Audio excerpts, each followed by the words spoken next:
दाखवलेली आहे. अन्य काही नाथ सिद्धाचार्य हा भेद स्पष्ट करण्यासाठी सिद्धांताच्या दृष्टीने स्वतःच्या संप्रदायाला द्वैताद्वैत विलक्षणवादी असे म्हणून घेतात. नाथ तत्व हे द्वैत आणि अद्वैत या दोघांच्याही पलीकडचे आहे. म्हणजे बघा, हे दोन पंथ अडकलेले आहेत की द्वैत का अद्वैत, पण हे नाथपंथी जे आहे ते त्या दोघांच्या सुद्धा पलीकडचे आहेत. नाथ तत्व हे निरुपाधिक आहे, तर सांख्यमत उपाधियुक्त आहे. नाथ तत्व हे अवाच्य पद आहे. जगताचा सर्व प्रपंच व्यवहार शक्तीचा स्फोट झाल्याशिवाय सुरू होतो, स्फोट झाल्यावर सुरू होतो. जगताचा सर्व प्रपंच व्यवहार शक्तीचा स्फोट झाल्यावर सुरू होतो. त्यासाठी शक्ती ही जगतकर्ती आहे. श्री शिव हे करते नाहीत. नाथ संप्रदायामध्ये ब्रह्म किंवा श्री शिव या शक्तीला चित स्वभावी समजतात. वेदांतादी या शक्तीला जड स्वभावी समजतात.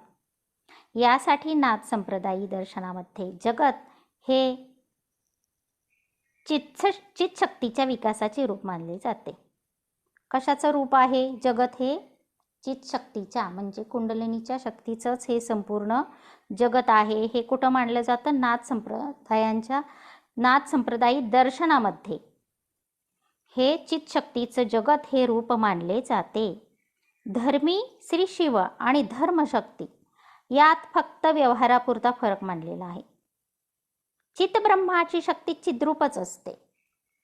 श्री शिवांचे खरे स्वरूप निश्चित किंवा निर्धारित करता येण्यासारखे नसल्याने त्यांची भिन्न रूप अशी शक्तीच उपास्य दैवत होऊ शकते.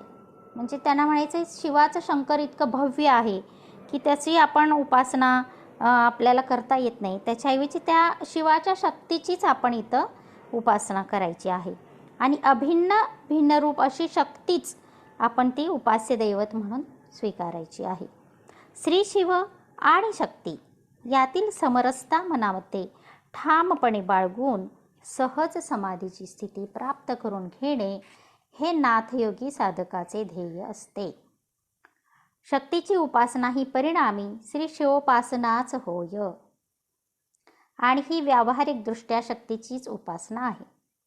तर असं त्यांनी सांगितले की शिवाची शक्ती ही खूप प्रचंड आहे आणि ह्या शिवाच्या शक्तीचीच आपण उपासना ही परिणामी, म्हणजे आपण शक्तीची उपासना केली की शिवाचीच उपासना करण्यासारखं होतं आहे आणि हीच व्यावहारिकदृष्ट्या शक्तीचीच उपासना आहे.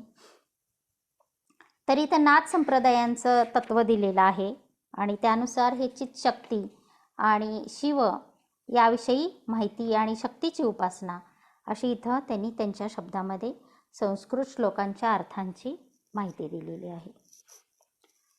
डॉक्टर श्री कल्याणी मल्लिक यांनी श्रीनाथ संप्रदाय या ग्रंथात असे दर्शवले आहे की महासिद्धयोगी श्री गोरक्षनाथ यांचे तत्वज्ञान प्राचीन काळाच्या श्री शैव मताच्या अद्वैतवादावर आधारलेले आहे, परंतु त्यांचे नाथ तत्व हे द्वैत व अद्वैत आणि साकार निराकार याच्या पलीकडचे आहे. श्री शिव हे शुद्ध चिद्रूप असून शक्ती हे त्यांचे परिवर्तन किंवा विकास आहे.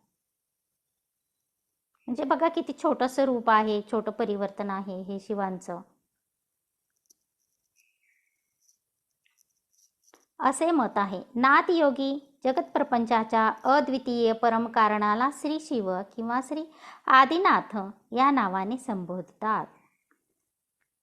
श्री शिव हे स्वरूपतः अनादी अनंत स्वयंसिद्ध स्वप्रकाशी नित्यतत्व देशकालातीत सर्व अवच्छेदनरहित आणि सकल भेद बाधा शून्य असे आहेत. श्री शिव ही सर्वथैव निरपेक्ष अशी सत्ता आहे. किती प्रचंड सत्ता आहे बघा, सर्वथैव निरपेक्ष. ते स्वतःच निष्कारण असून समस्त चराचर विश्वाचे एकमात्र कारण आहेत. श्री शिवांची शक्ती हेच त्याचे कारण आहे. श्री शिव हे शक्तीसहित नित्ययुक्त स्थितीत आणि समरस अवस्थेत असतात. श्री सिद्ध सिद्धांत पद्धती या ग्रंथात याविषयी असे म्हटले आहे. अजून काय सांगितले बघा या ग्रंथामध्ये?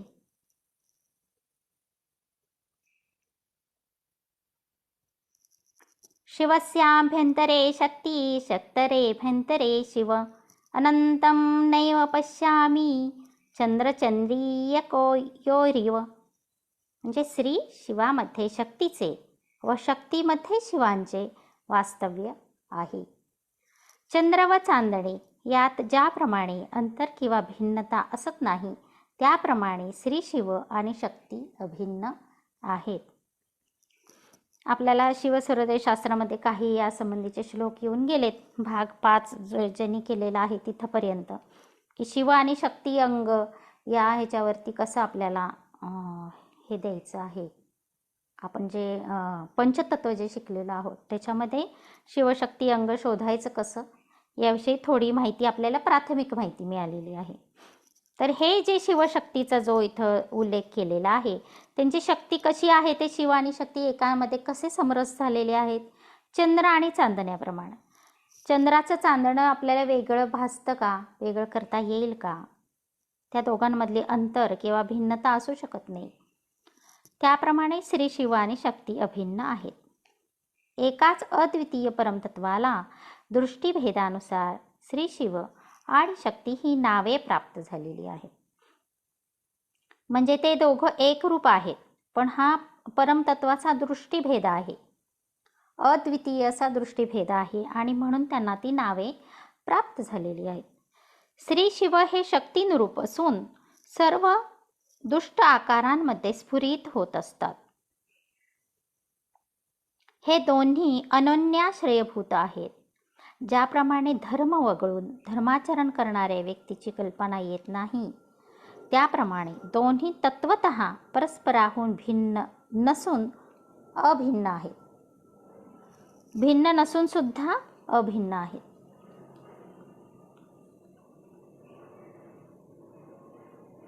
प्रसरं भासते शक्ती संकोचं भासते शिवः तयोः संयोगकर्ता य भवेत् योग योगराट. शक्ती ही विस्तार रूपाने भासते किंवा प्रकाशित होते. श्री शिव हे संकोच रूपाने भासतात.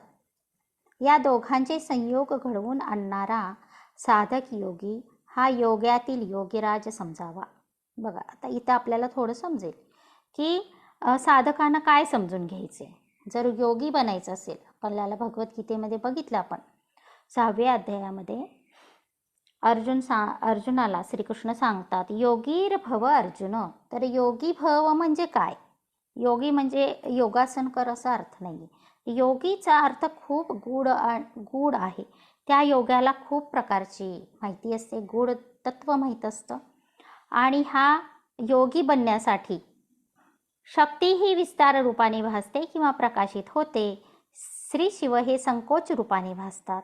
या दोघांचा संयोग घडवून आणणारा साधक योगी हा योग्यातील योगीराज समजावा. म्हणजे शिव आणि शक्तीचं स्वरूप कसं आहे हे समजून घेणं आणि ते स्वरूप स्वतःमध्ये शोधण्याचा प्रयत्न करणं. आपण पाहिलंय, पहिला श्लोक झाला पिंडी ते ब्रह्मांडी, आणि ह्या ब्रह्मांडामध्ये जे काय आहे ते आपल्या पिंडामध्ये आहे, आणि हे शिवशक्ती स्वरूप आपल्या स्वतःमध्ये आहे, आणि योग्यानं ते शोधून काढायचं आहे. आणि त्यासाठी आपल्याला योगी बनायचे. आणि योगी बनण्यासाठी पहिला आपण अष्टांग योग पहिले करायचे आहेत. अष्टांग साधना जी आहे, यम नियमासन प्राणायाम प्रत्याहार धारणा ध्यान आणि समाधी, ही अगदी पहिली पायरी आहे. आणि त्याच्यानंतर ह्या वरच्या पायऱ्या आहेत योगी बनण्यासाठी, की जिथं शोध महत्त्वाचा आहे, जिथं बैठक महत्त्वाची आहे, जिथं साधना महत्त्वाची आहे. या गोष्टी असतील तरच आपण ह्या शिवशक्तीचा विचार करू शकतो.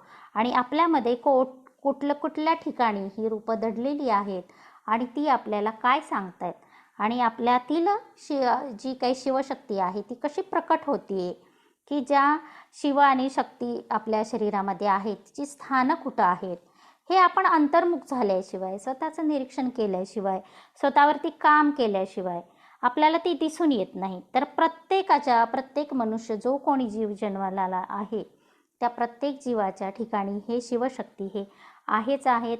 आणि आपल्याला शिवसूर्योदय शास्त्रात त्याच्या हे समजलेले आहेत. आणि त्याचं समजून घ्यायचं असेल तर आपल्याला साधक बनून बैठक ठरवून आपण योगी बनून जर रोज त्याचा नित्याभ्यास केला, ध्यानाची पकड जर आपली ठाम ठेवली आणि ध्यानामध्ये आपण उच्च अवस्था प्राप्त केली आणि शोध घेतला, कारण हे संपूर्ण सगळं आपलं शिवसर्वोदय शास्त्र हे श्वासावरती आहे आणि श्वासावर लक्ष देणं म्हणजे ध्यान करणं. मग या ध्यानाच्या माध्यमातूनच या शक्तींचं स्वरूप आपल्याला समजू शकतं. जो ध्यानी नाही आहे त्याला या कोणत्याही शक्ती समजत नाही. तर ह्या शक्ती समजून घेताना योगी बनायचं आहे असं आपल्याला इथं साधक योगी हा योग्यातील योगीराज समजावा. जो योगीराज आहे तो या शिवशक्तीचं स्वरूप समजू शकतो. हे शक्तीचं प्रसारित जे रूप आहे कसं प्रकाशित होते, आपल्या शरीरातील शक्ती कशी प्रकाशित होते ते प्रत्येकाला समजत असतं. प्रसार आणि संकोच यांचा जो आदी आणि अंत आहे तीच साम्यावस्था आहे. ती निराभास असून श्री शिवावस्था आहे. ज्यावेळी हे साम्य भंग पावते, शक्तीचे स्फुरण होते, शक्ती प्रसरण पावते व निरनिराळ्या थरांमध्ये विश्वाची उत्पत्ती संभवते, त्यावेळी शक्ती गोचर होते व जग पृथक्पणे दृष्टीसमोर भासमान भासू लागते. शक्तीची संकोचन क्रिया समाप्त होईपर्यंत हे जग क्रमशः स्थूल सूक्ष्म अशा भेदांनी युक्त असे भासमान किंवा प्रकाशित होतो.